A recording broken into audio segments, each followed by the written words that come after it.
It's a highly controversial subject, but I think that those of philosophic mind should attempt at least to comprehend some of the dimensions of the relationships between partisan politics and partisan religious organizations.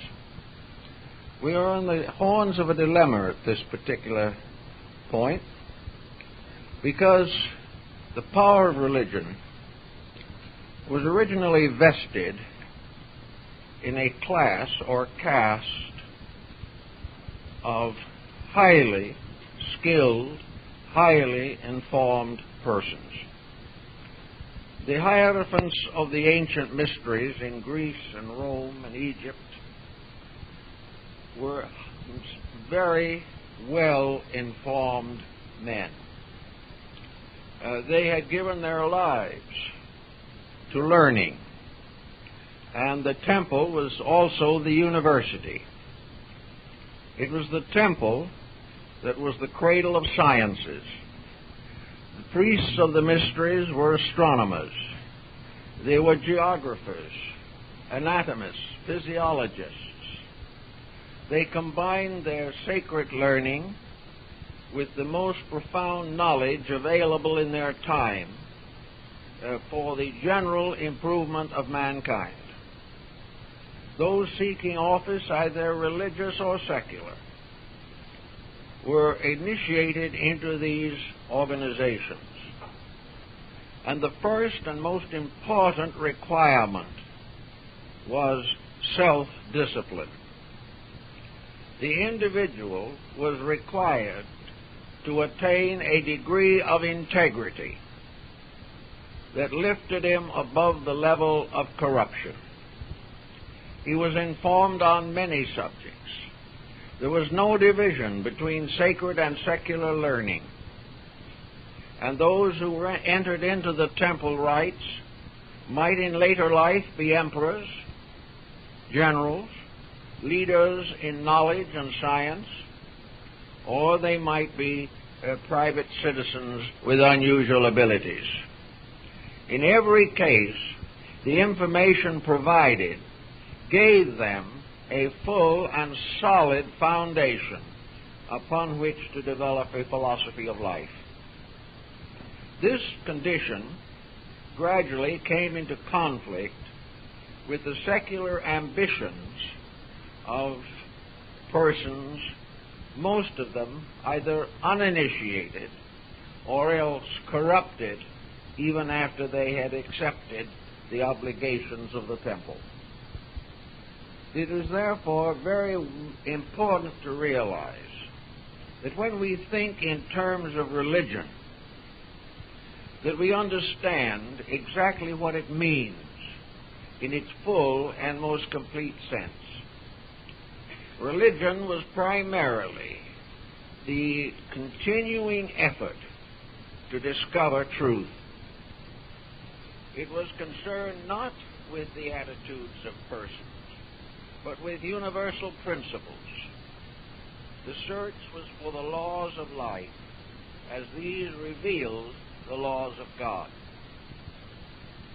Now it is obvious that with such a background, and with such dedications, purifications, and methods of instruction, the religion provided the most dynamic force in the development of civilization.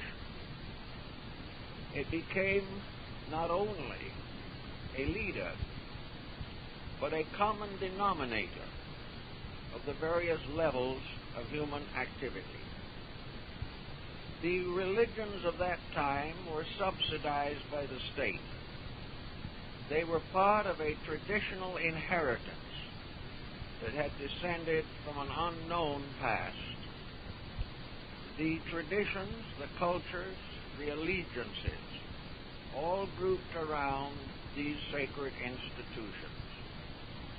Of such minds we have Pythagoras, who probably give more to advanced sciences of music and mathematics than any other recorded.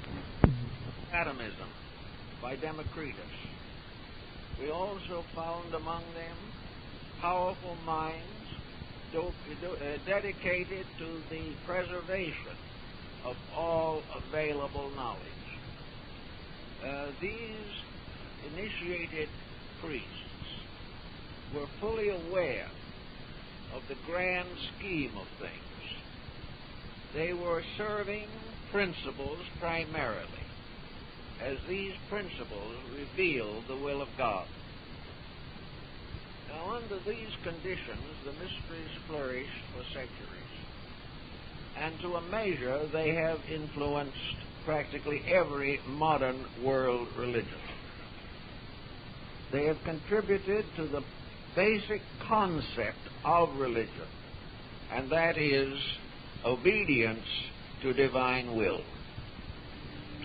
This obedience was not primarily sectarian in those days, and the chain of mystery institutions, which spread not only throughout the Mediterranean area or North Africa, but went all the way to India and China.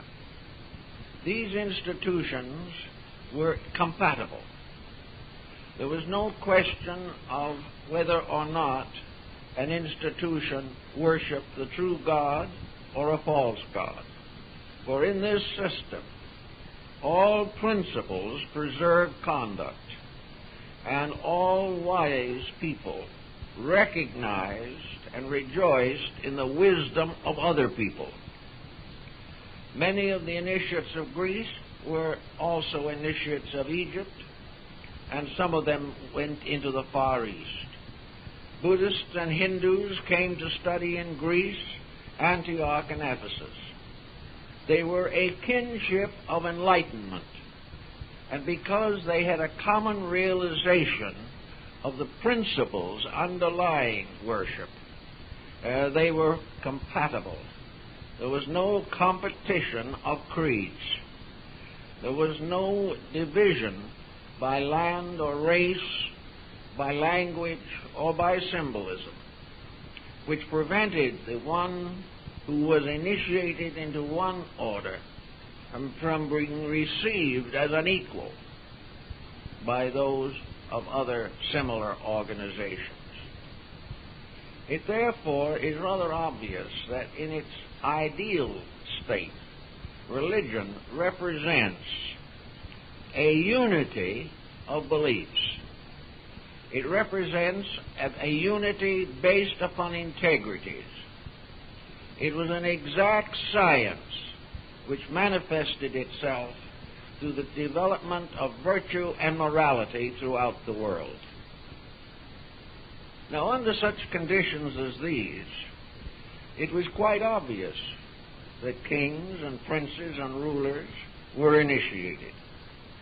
Also that they had counselors who were informed in any knowledge which they could not achieve.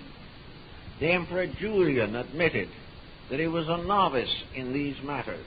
He did not understand the full meaning of the great descent of wisdom, but he had been initiated.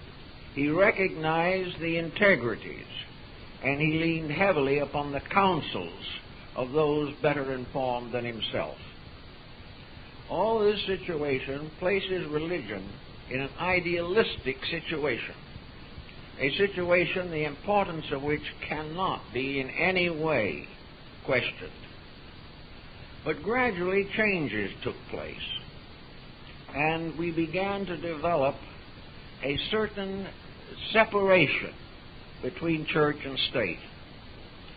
It was no longer the function of leaders to bring their problems to the temple.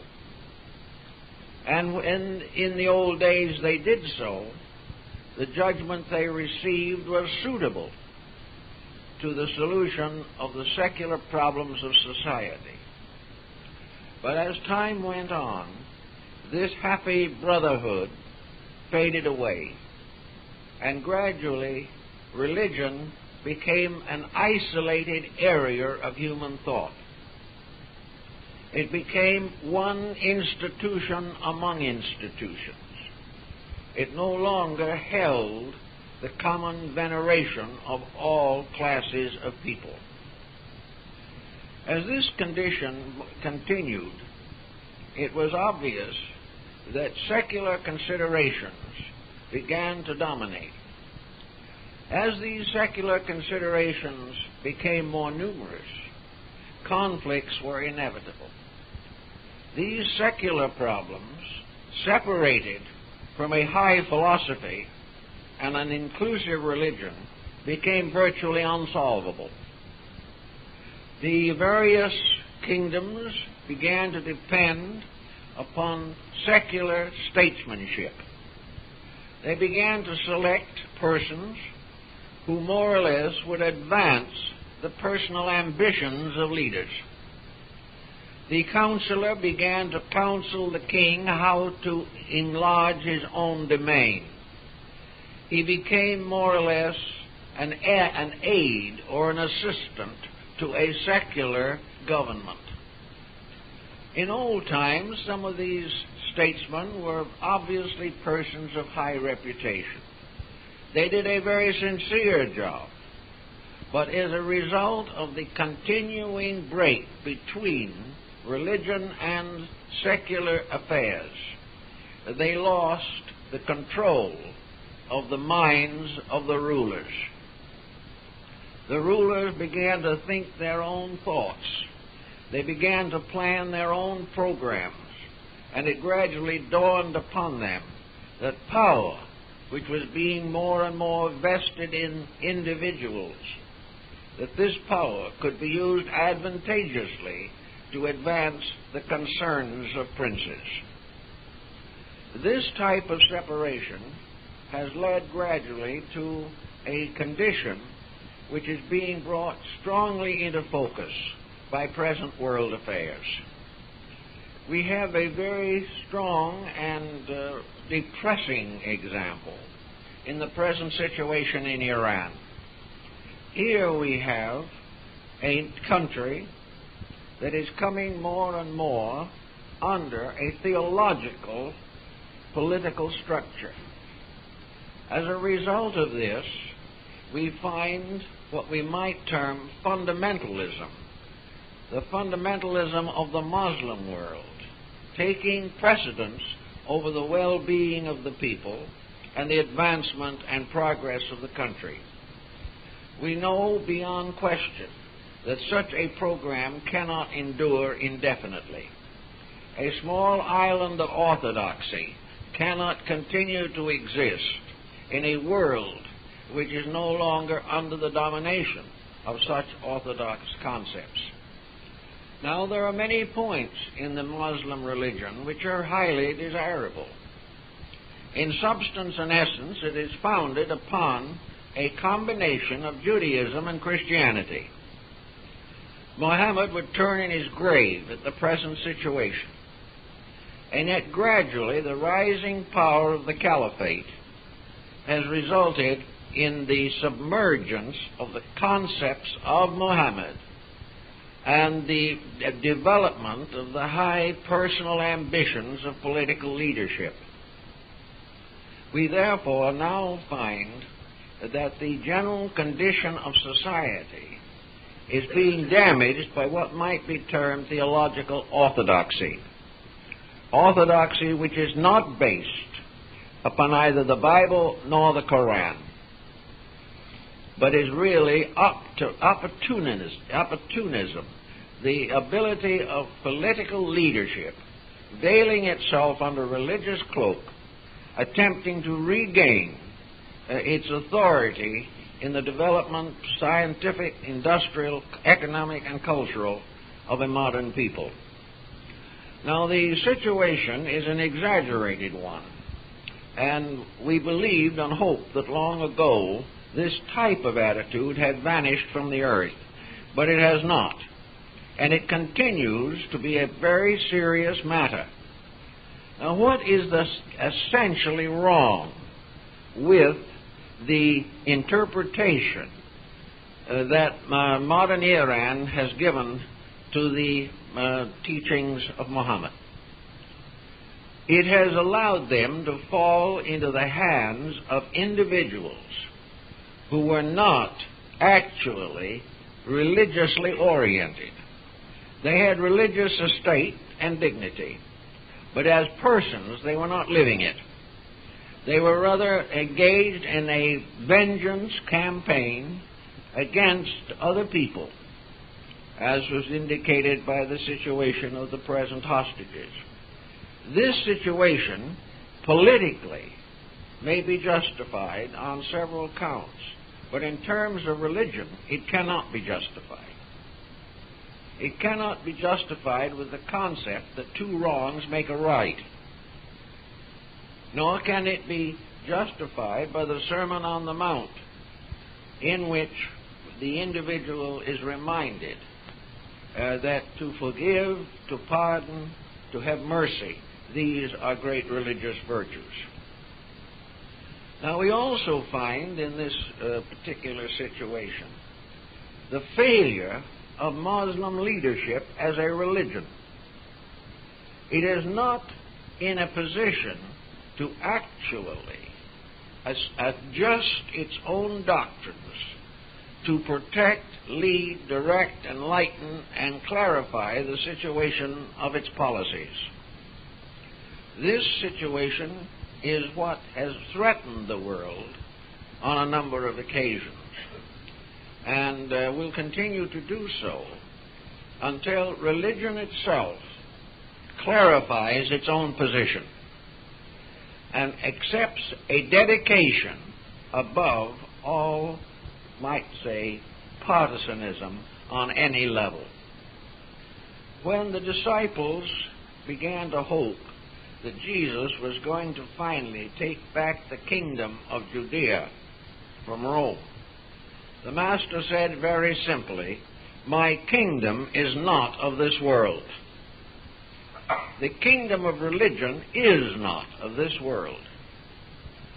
The kingdom of religion is a kingdom of spiritual value.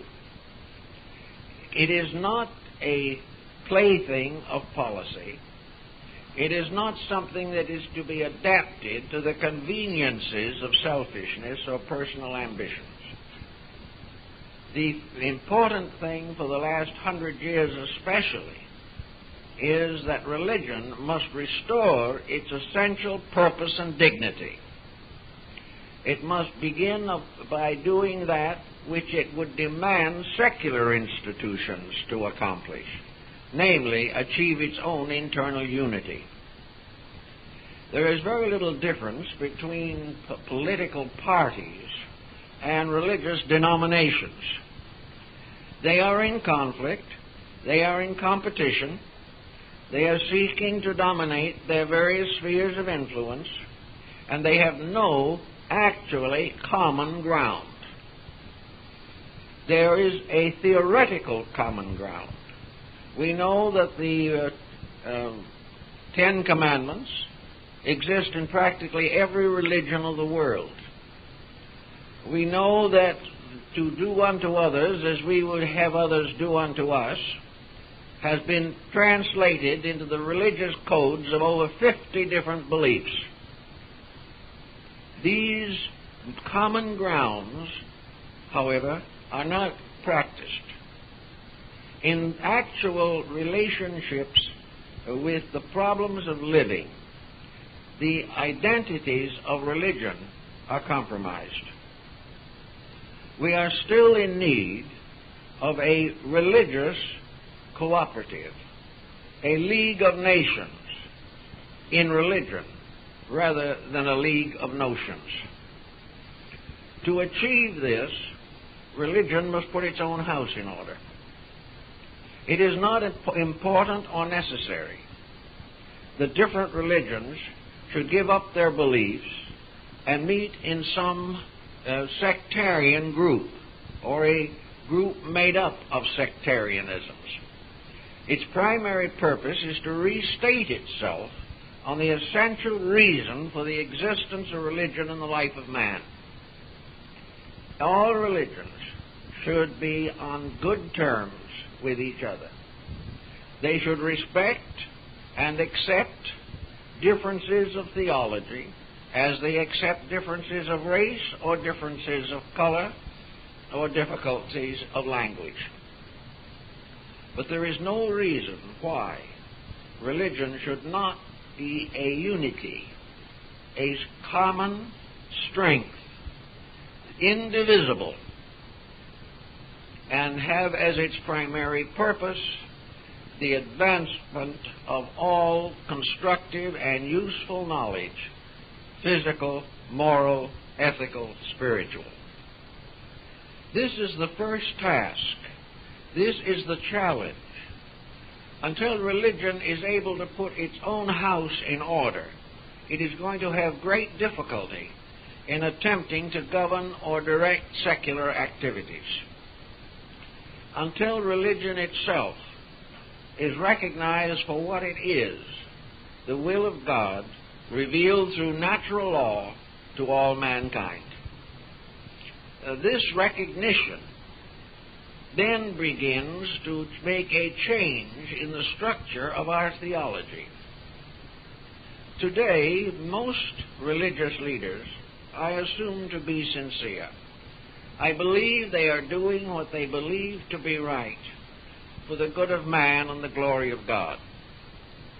But these different leaders have lacked the background experience which was part of the education of the temple mysteries of antiquity. The average religious leader is not a statesman. He is a theologian. He is not a scientist. In fact, he is often in conflict with science. He is not a highly trained philosopher who has found the depths within himself as the basis of an over-realization of responsibilities. He is actually a person tied into the structure of a belief and believes that the highest moral duty is to sustain that belief, to protect it, to serve it. Now, the beliefs themselves are not necessarily wrong. They are, many of them, very beautiful and very noble. And that religion is making a contribution to common good cannot be and should not be denied. It is doing a considerable amount of work. But this considerable amount of work is largely compromised by ineptitudes. The individual who is an evangelist today is not comparable to the initiate priest of antiquity. He is not a person who is able to see and appreciate truth outside of his own denomination. He is not able to work for a strong reconciliation between beliefs. His idea of reconciliation is that all others should join his belief. This situation is not very helpful in terms of modern policy. We have, on the one hand, therefore, a well-intentioned theology that wants to be helpful, but to do its full job must be completely reconstructed so that educationally everyone who comes out of a seminary is a deep, broad, wise, and practical thinker. Not only acquainted with the principles of his sect, but fully acquainted with the needs of mankind and with this equipped skills to serve those needs intelligently. It is not a devotion alone that is going to solve our problem. It must be solved by an intelligent devotion, a devotion which transcends most of the limitations which have separated creeds for thousands of years. After coming to a practical and proper conclusion, having the skills of the statesman and the ideals of the priest, and these are brought together in lives dedicated to common service, we would have a far better chance meeting all of our problems, both those which are spiritual and those which are secular. Now, as the religious world is so divided, so is the secular. And at the present time, the United Nations organization reveals the conflicts that arise in the administrations of government. Now, why do these conflicts exist? They exist because the average leader in the secular field is not a philosopher. He is not a deep thinker. He is an individual who has had very specialized training, perhaps in business, perhaps in law, or whatever his background may be. But he is not a person who is able to instinctively and inevitably make a discovery that was given to the world thousands of years ago, namely that all human affairs are governed by divine law. Every lawmaker must, to fulfill his purposes, understand the grand plan of life which he hopes to serve, which he would like to advance. He must therefore be a person in whose nature are solutions based upon a comprehensive understanding of the condition of the human being. It would be very important for him to be a universally educated individual. And if this is lacking, then whatever specialization he may have given his career to in order to advance his own purposes, this specialization should be under a direct concept of integrities. In other words, the university, which is the modern equivalent, so to say, of the ancient mysteries, but is not a very good equivalent. The universities should also include to all students the grand scheme of life, the essential reasons and purposes. Now, some will say that this cannot be done because these overtones cannot be scientifically diagnosed, that the individual, in order to accept a high integrity, must assume qualities which he does not understand and which may exist only in the minds of those around him. This is essentially not true. There's no area in human education in which the facts of life are not obvious and cannot be demonstrated scientifically. Therefore, the science of integrity is the most important of all sciences and should be at the head of all the curricula that we have today. The whole survival of man, the whole survival of institutions, the security of the individual, the happiness and peace he longs for, all of these are byproducts of integrity. And without that basic value, the world can never escape from its dilemmas. Integrity, therefore, becomes an essential. Now, the average person is not trained in integrities. And under the prevailing system that we have today, integrity is virtually a debility. Integrity is an almost certain source for failure. The individual trying to live according to principles finds that these principles are detrimental in a system in which the integrity is lacking. He might also notice, of course, that this lack of integrity is bringing disaster to all these institutions. But he still does not feel strong enough, wise enough, or perhaps gifted enough to attempt a universal reformation. This was the principle behind the Reformation which took place in the early 17th century. with a reorganization of the whole theory of human relationships.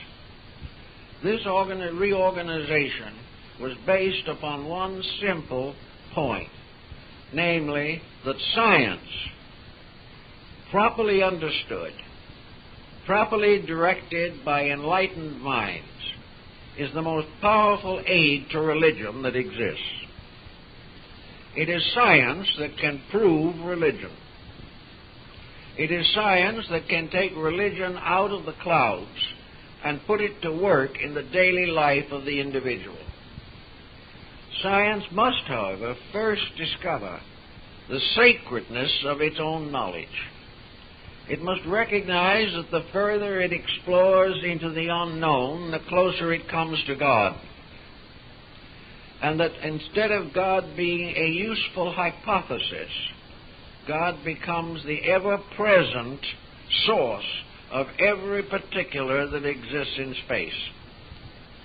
Science, so equipped, could be very, very useful, in fact, indispensable to the protection of society in the centuries that lie ahead. But it can only be so when it is restored as it was in antiquity, as part of a universal program of education, which went all the way from biology to music, and went all over that vast distance between psychology and mysticism. These different aspects of one great reality have not been brought together. And until they are brought together and harmonized, this mysterious elixir of life that we hope for cannot be produced. Now, on the opposite side of our problem, we have trained statesmen and untrained statesmen. The degree of their training is more or less secondary. The main problem always is, what is the person himself? Is he, by nature, upright? Is he doing the very best he knows? And does he know enough to do something that is best? If he has the knowledge, has he the character to defend his principles against the inconsistency of his associates? This is a problem that we also face, but we are a little bit in the condition of the blind leading the blind, and everything is falling into the ditch together. To meet this type of problem, many very thoughtful persons feel deeply involved, and many individuals who will never have a word to say in the government of things have ideas that would be intensely useful if they could be brought to the attention of the right persons. The right persons, however, today are locked within patterns. They're held within allegiances. And just as the theologian is bound to the rules of his church, so the politician is bound to the rules of his party. They are both in the same difficulty. And until one or other solves the difficulty, progress cannot be guaranteed. Up to that time, we must do the best we can. On the grounds of the remark or words of Jesus, that his kingdom is not of this world, then where is this kingdom? Where are we going to find it?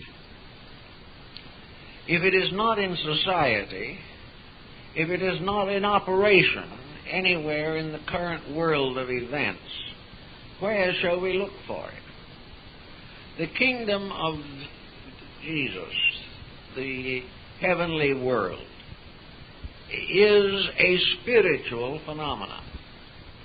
This is part of the spirit of man. It is part of the soul of man. And the great throne of spiritual integrities is within man himself. It is no longer possible to deny the individual the right to grow. But it is not inevitable that this right will be challenged.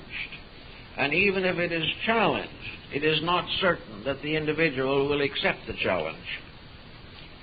Because of the inconveniences of integrity, many persons are allowing their own lives to run contrary to a constructive destiny. Actually, we have in the world today somewhat over 3 billion human beings who are essentially committed to religion. The religions are different, but they are all always the same in one circumstance, that they are the guides to the inner life of persons. They are the rock which we depend upon in emergencies. When worldly conditions fail, the individual has no source of strength but his own inner life. And this inner life supports him by revealing to him the integrities by which survival is possible. So we have a kind of institution composed of 2/3 of the population of the earth. And this institution has always had the same essential teaching. It has always emphasized personal value. It has emphasized morality and ethics. It has taught us most of the useful rules of life, which we have continuously discounted or ignored. These rules tell us that the only end to conflict is the realization of the fatherhood of God and the brotherhood of man. Now, the fatherhood of God does not seem to give us too much trouble, but the brotherhood of man is really in frightful condition. It has been broken up until our brothers are only those who agree with us. Our brothers are those who contribute to our personal success in one way or another. Our brothers are those whom we can depend upon when our needs are great. But we are not at all sure that our brother is not going to charge us 18% interest when we need something from him. Consequently, while we live in a world which is filled with churches, mosques, synagogues, pagodas, dagobas, we are living in a secular world. A world in which spiritual values no longer lead the collective conduct of society. Under such emergencies, we all realize that we are also temporary citizens of this earth. This small globe we call the world is really merely a guest house along the great caravansary of cosmic motion. We are here for a time. We are citizens of the nations to which we belong for a few years, perhaps to be stretched to a century by scientific skills, but we are always citizens of eternity. The divine world which reaches out beyond the furthest star, the divine laws which govern the motions of galaxies, these are the fundamentals. And when we leave this mortal sphere, we are again part of the vast project of existence. We are to go on to unfold those values which are indispensable to universal citizenship. It would be very convenient, helpful, and inspiring if this universal citizenship could at least in its beginning bind the parts of our earth together. If we are citizens of the universe, we are also citizens of the smaller world, which is our temporary habitation. And it is very much in order to begin the simple but direct process of binding up the wounds which are the cause of the present tragedies. We have been short-sighted, self-centered, and overly ambitious. and not one of these is a spiritual grace. We have overlooked entirely the fundamental realities of life. Yet we see these realities around us every day. We live not in a man-made world, but in a universal pattern. And we have tried to obscure that pattern by our own audacity. We have tried to assume that we were lords of all we survey, and that it was our destiny to create a system to our own pleasure. We are already finding it very unpleasing. We must sometime go back to facts, because facts alone are our salvation. Now, whether we should be involved in party politics at this particular time will probably be viewed differently by different persons. If we were sure of certain values and knew how to apply these values, if we knew whom we could trust, who would do the things that are necessary, we could advance with greater confidence. Our only source of information available through the media of our time is the record of the candidates themselves. What they have done, what they have stood for, what they have opposed, what they have defended. These are the basis upon which the average person must make his judgment. Now, at this time, there are a great many disillusioned persons, and it was noted in the press not long ago that there might be a very large number of American citizens who would not vote at all because they did not have confidence in any of the candidates. This is too bad. But it is also a point which must be given a lot of consideration by those who want to make a decision of some kind between the available possibilities.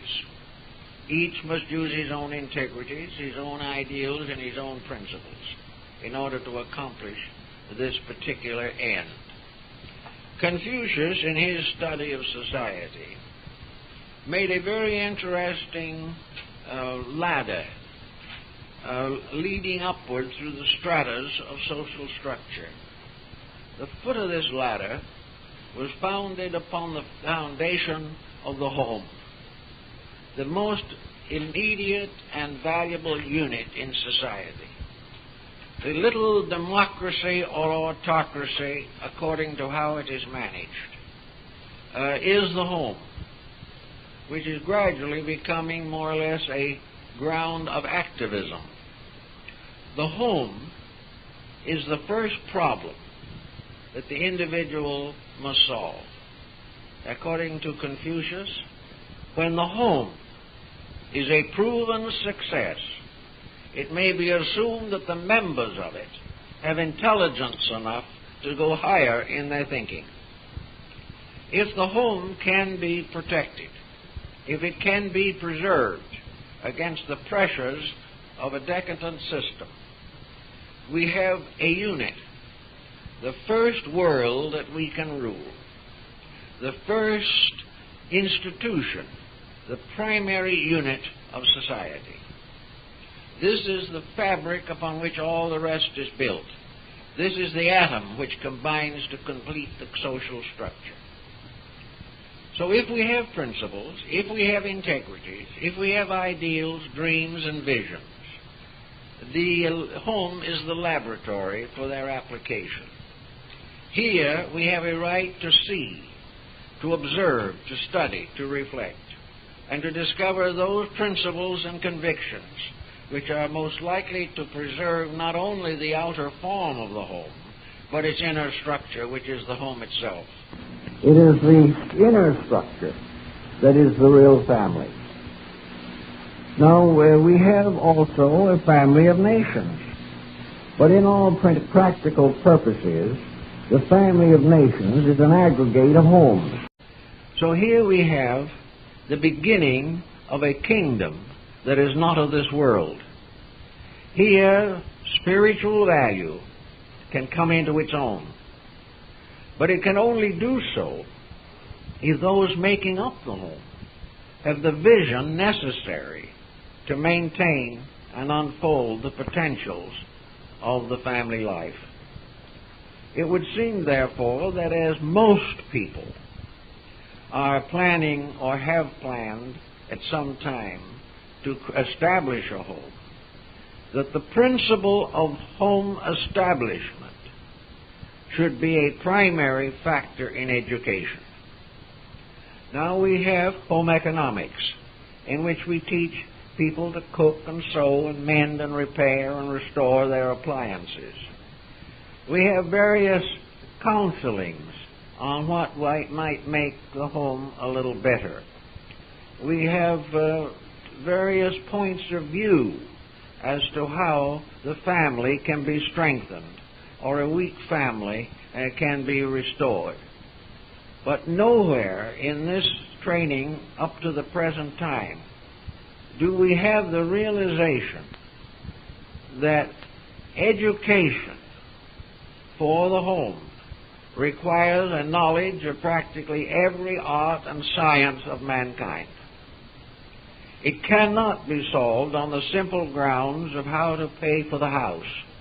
It cannot be solved on the problems of trying to prevent children from being delinquents.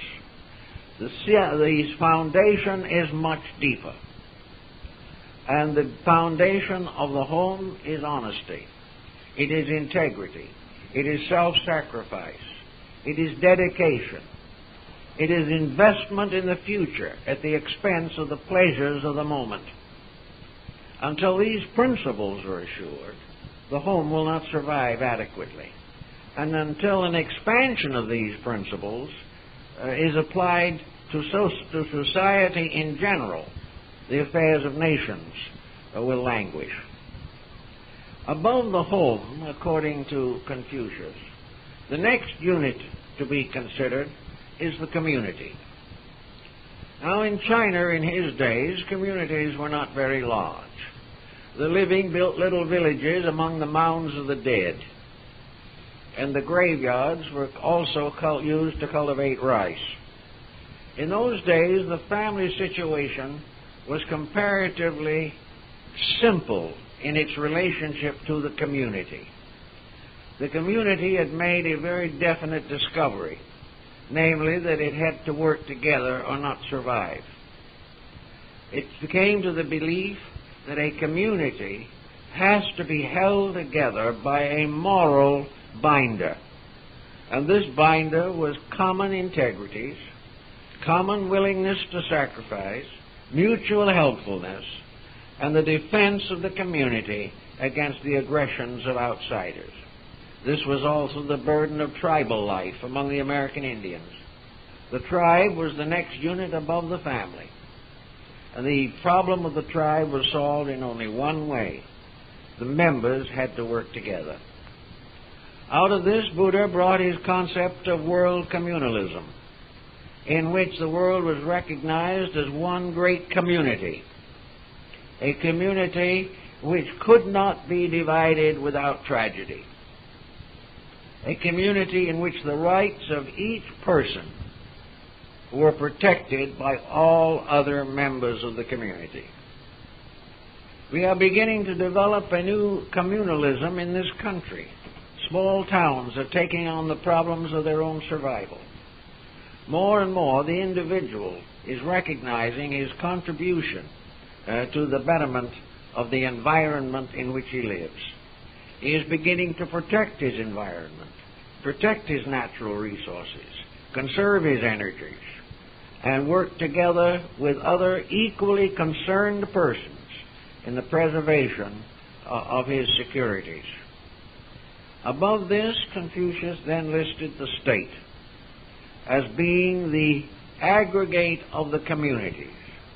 They were all cells in the body of the state.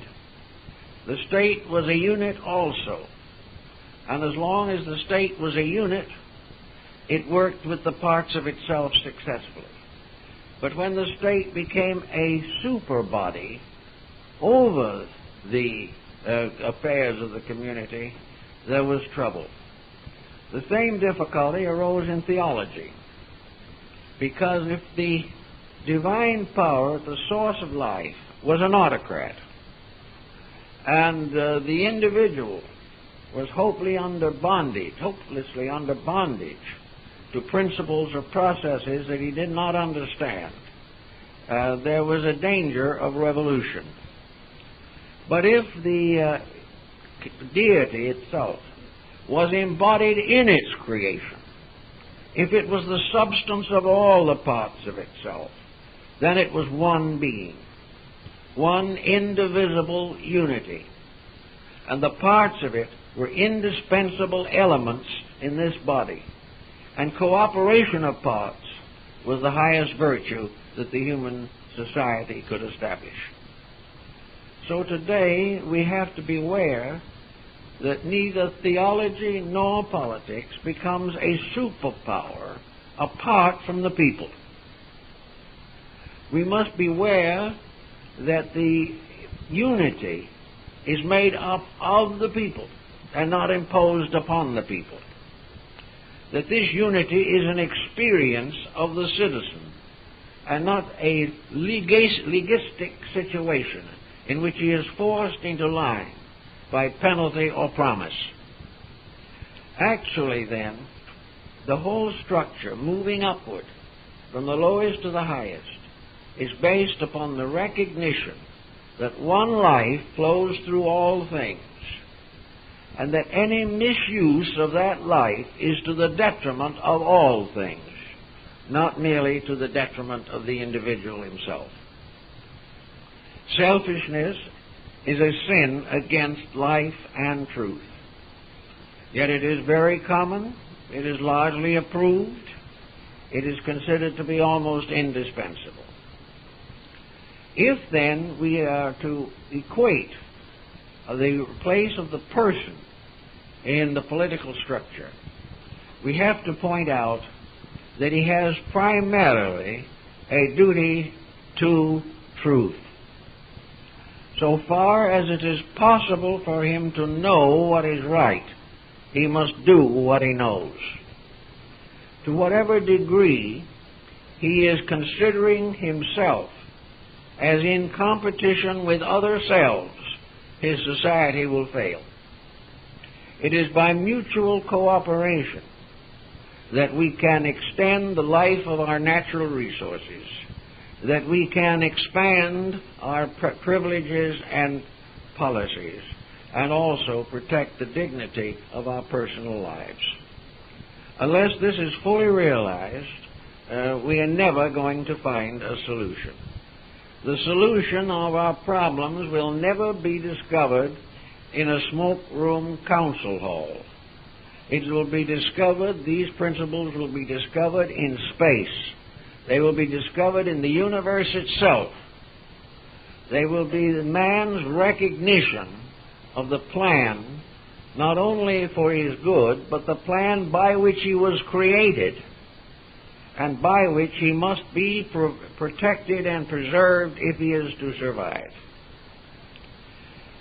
In doubt and in lack of certainty and not knowing what direction to turn, the individual must realize that his own information is inadequate. He has been very busy building a career. He has learned all that he could about something in order to make a living.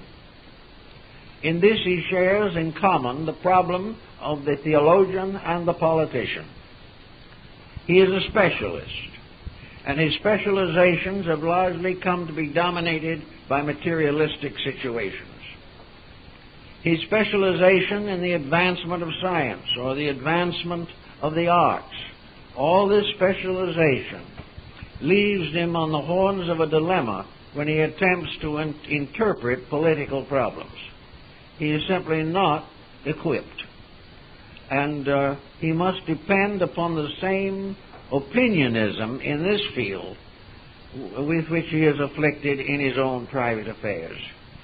He is working from an opinion and not from a fact. He is working from hearsay, from the pressure of publicity, from propaganda, from the opinions of the media. He is not working from a ground of solid principles within himself. Now, it may be impossible for the average person to attempt a re-education of his entire background. He cannot be assumed in middle life to begin a complete or understanding, estimation, or research into the social problems.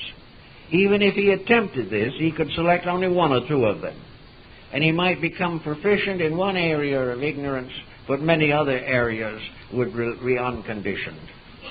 This being inevitably the truth, nature itself has given us the answer, and it is written in the Declaration of Independence, and that is our peculiar relationship to nature and nature's God. That most of all, our directives come from one unified source, and that unified source is natural law. We do not have to study all of the different problems in detail.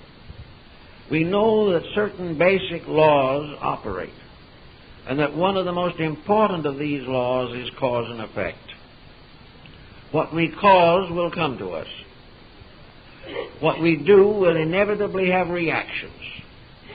And the only safety we have is to do that, the reaction of which is beneficial. Now, this does not take a vast amount of training, but simply a little quiet observation. If we look around us, we will find that the law of cause and effect always operates. It operates in the universe, it operates in human affairs, it operates in individual living. This law tells us simply that if we want to have security, we must cause it. We must create it by our own conduct. When many people may say that we don't live long enough to make all of the adjustments that are necessary, that may well be true. But fortunately, nature has provided this emergency with a proper solution. If we do not live long enough to attain what we know to be necessary, we will be given additional time to accomplish this. We will live in this environment or under the conditions of this environment for whatever time is necessary for us to learn the truth. And the correlative law of rebirth steps in at this point, assuring us that if we start to grow, we will gain that which is necessary. And our growth will be protected until we attain the full fruition of our labor. But we have to start sometime. And we have to start perhaps with a very simple concept, and that is this concept of universal justice as universal benevolence. The very problems that we face and which we resent are given to us by a power dominated by love and compassion. We are like ill-guided children who have become unmanageable. And management now is not invested in the state. Management is invested in ourselves. The individual who cannot change the political destiny of a nation must find some consolation in changing the social destiny of himself. To do this, he only needs to accept a few basic principles and then use the faculties of observation and reflection with which he has been endowed. There is no need for him to make a vast project. The need is merely to observe, to reflect upon things seen and heard, and to watch the consequences of conduct. The theologian is in the better position in this because he already has a solid belief in divine providence. The politician is less equipped because he is, as a group, not so aware of his dependency. The average politician seems to feel himself to be strangely in authority. Well, he is, actually. But for the good of all, his authority must be founded in turn in the divine plan and purpose. Now, in the next few months, there's going to be quite a bit of social confusion.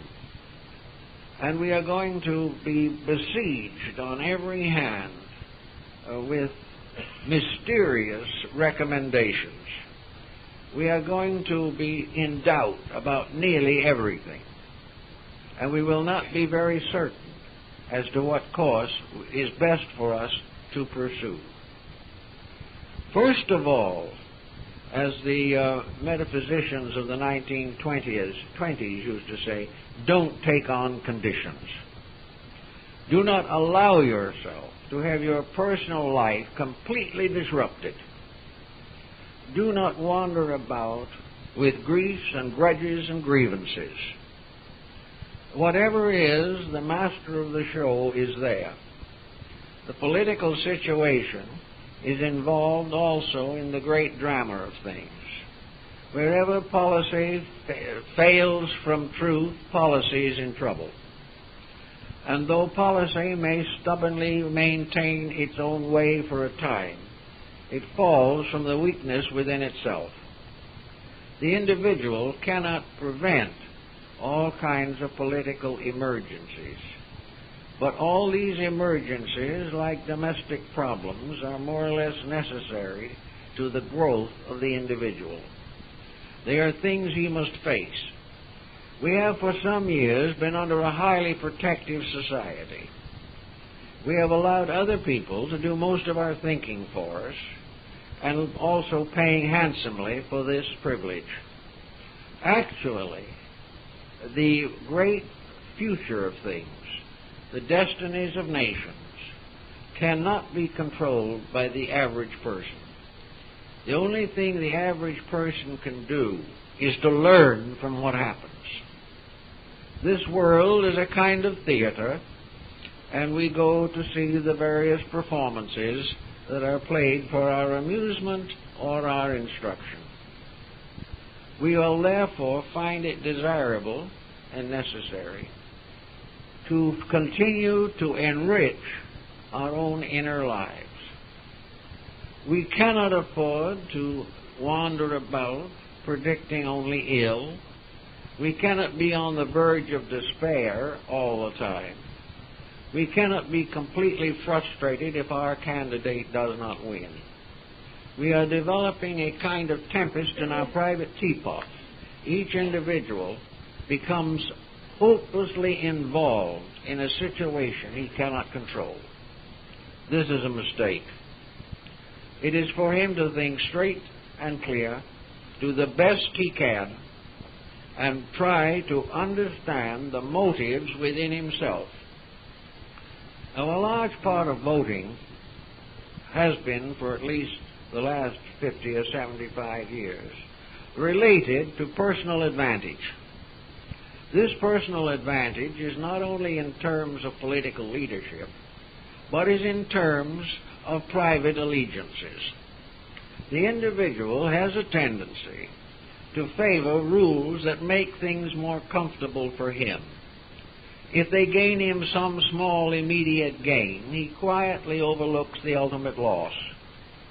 In other words, he votes selfishly. And each thoughtful person in this coming time should try not to give his allegiance to that which makes life more pleasant for him alone at the expense of someone else.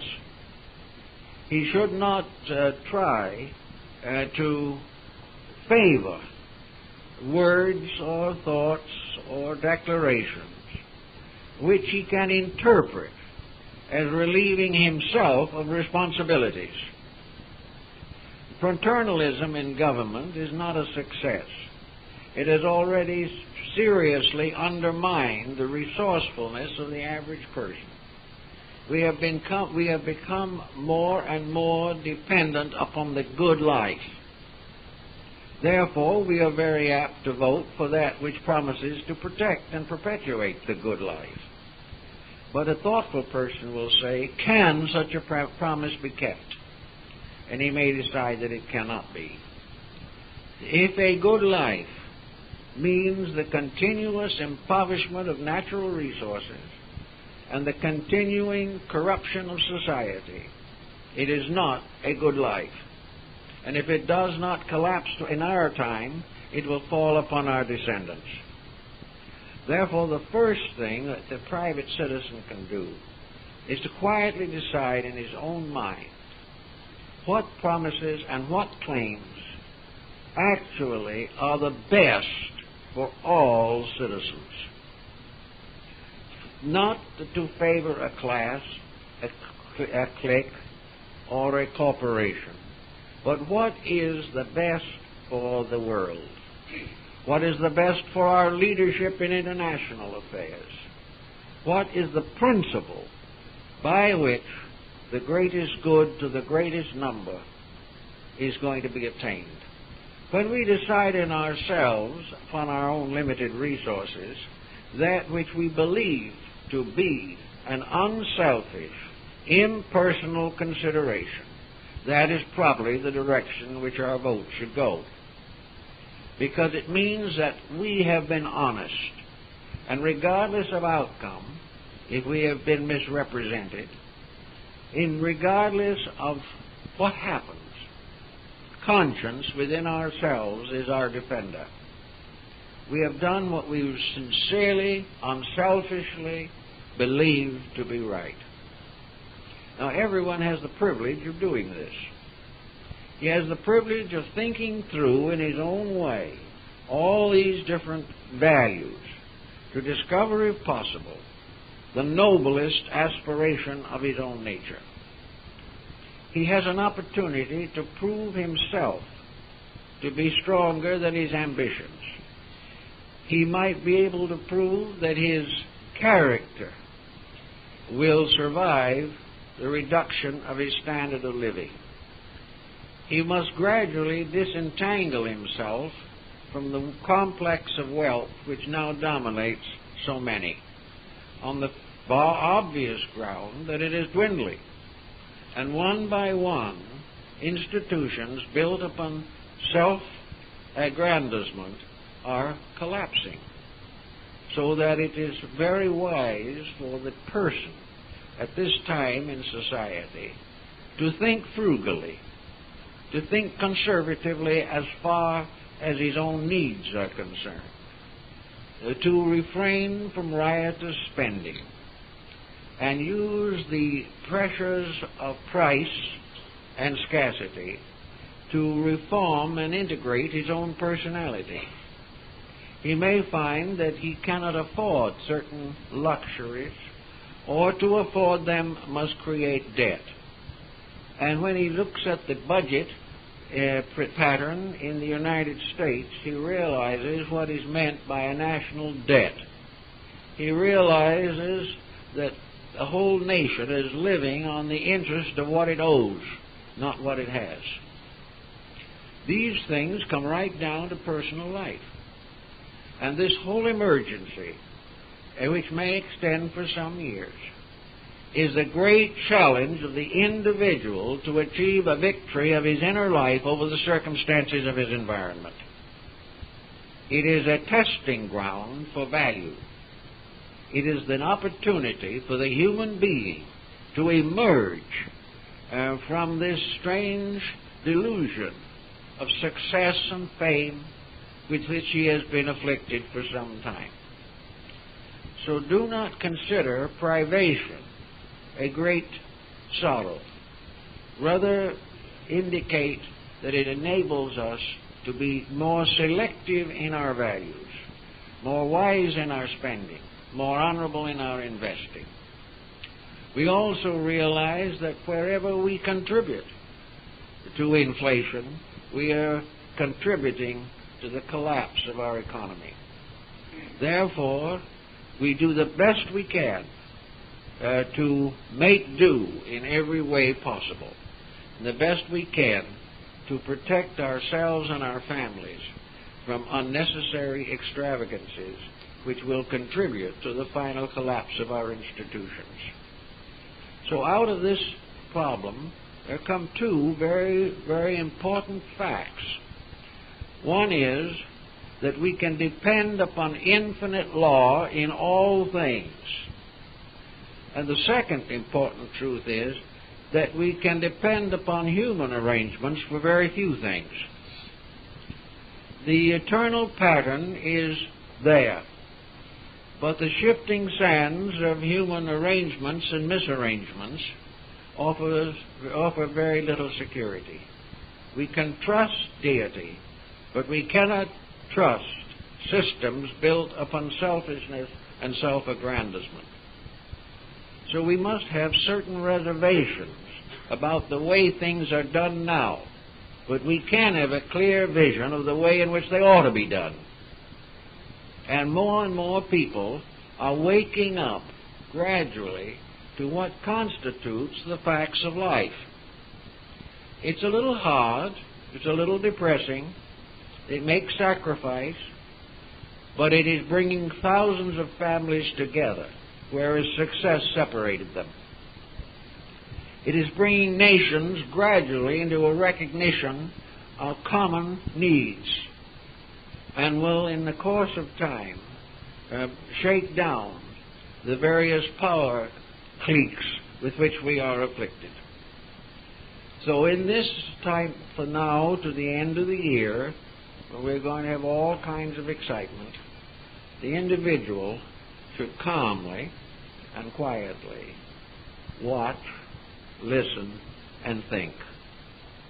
Learn to use the faculties with which he has been endowed, not to gratify his appetites, but to direct his conduct.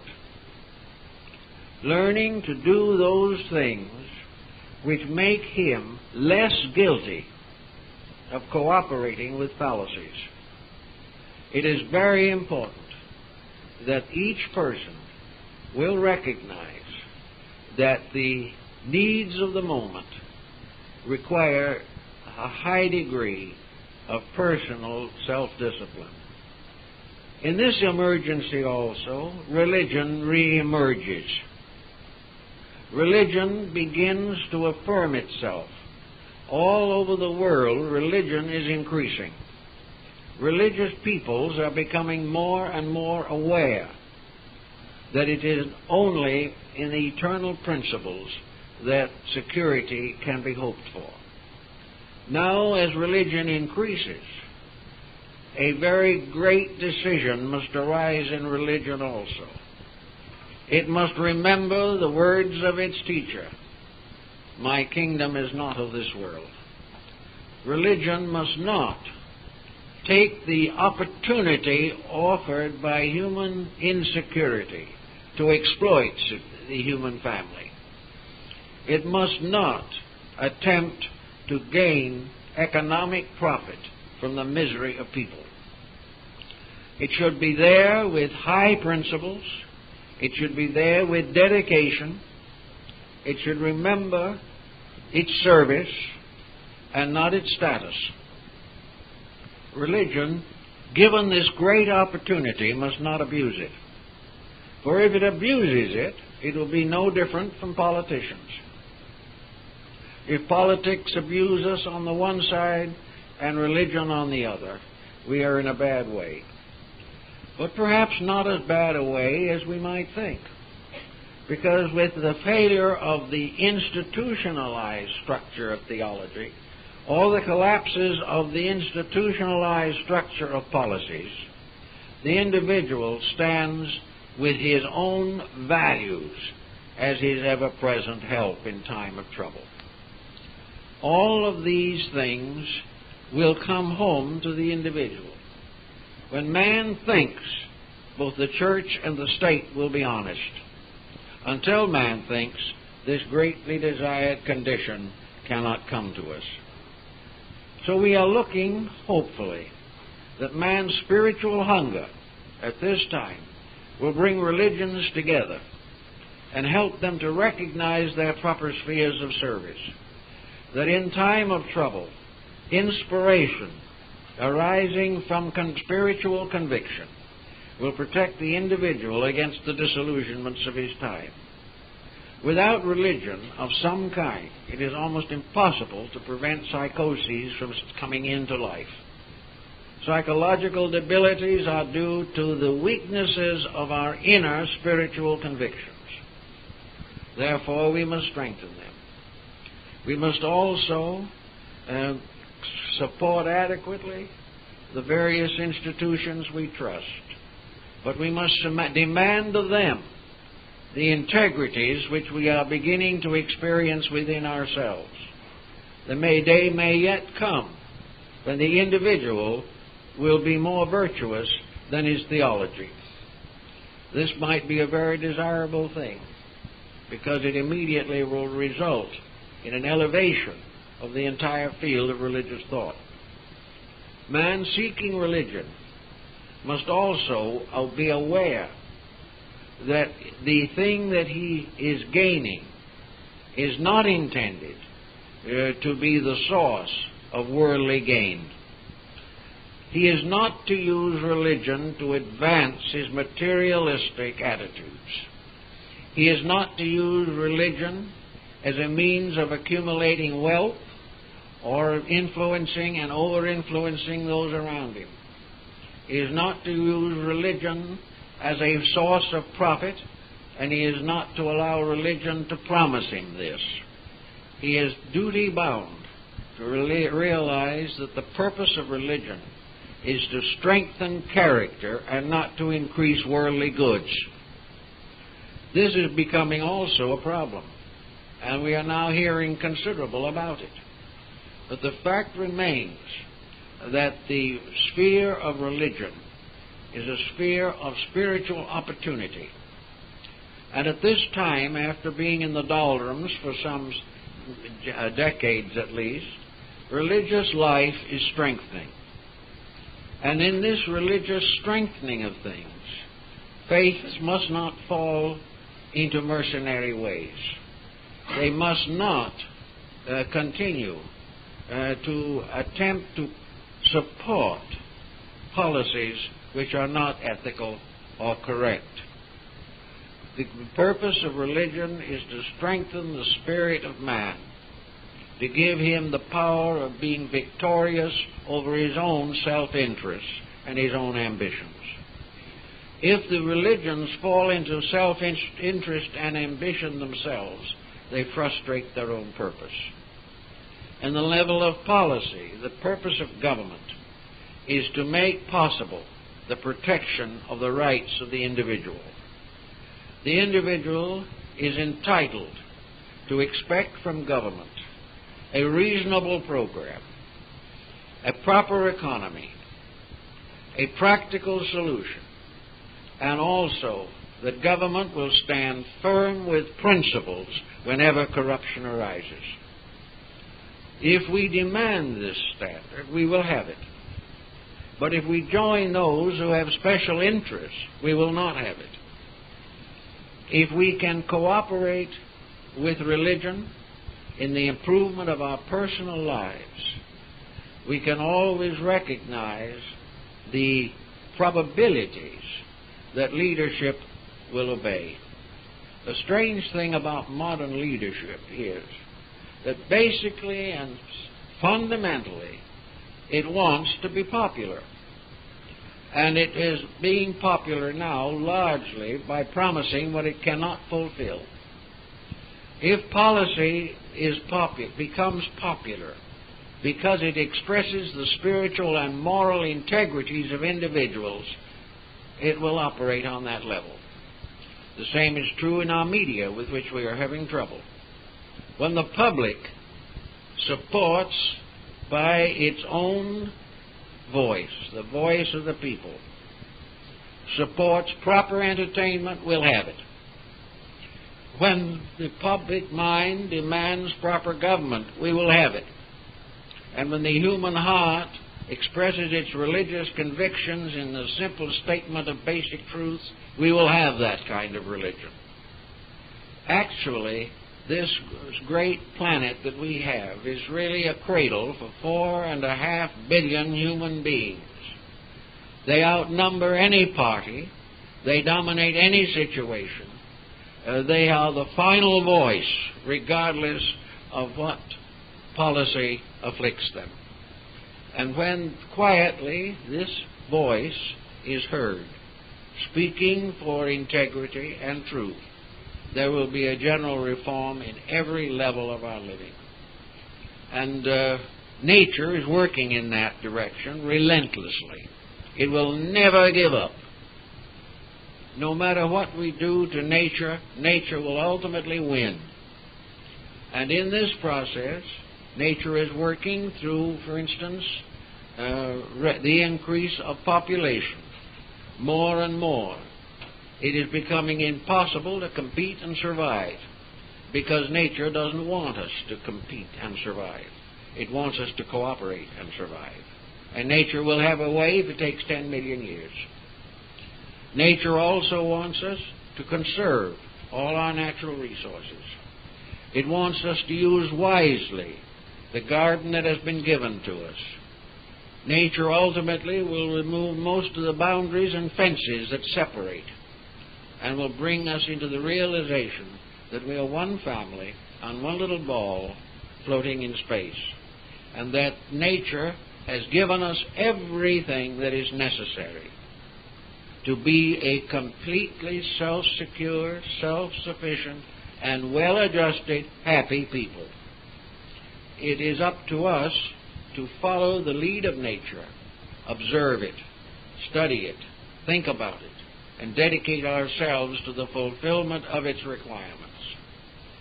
Actually, religion, philosophy, science, policy, industry, all of these are merely aspects of our own consciousness.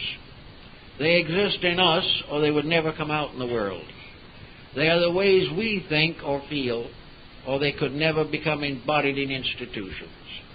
So it is up to us to put this smaller world in order, to use all the abilities that we have to advance that very necessary condition in which we will live together in harmony and peace, and that again, heaven will lead, as Confucius says. Heaven will lead, and the earth will follow. We are in a condition where this is becoming increasingly apparent to it. Heaven can lead. It is the only leadership that is final. And all earthly leadership is merely a sovereignty tolerated by nature. And if that sovereignty disobeys nature or frustrates its purpose, nature will correct it. And if all other correctives fail, will remove it. All this thinking may be something that we should all give a little thought to. Be quiet, be peaceful, be as wise as you can. Begin to live every day of your life in a spirit of cooperative insights and understanding. And in your own life and in judging the life of nations or of religions or of policies, let us remember the Chinese words, heaven leads and man follows. If we obey this, we will not have too many problems. Thank you very much.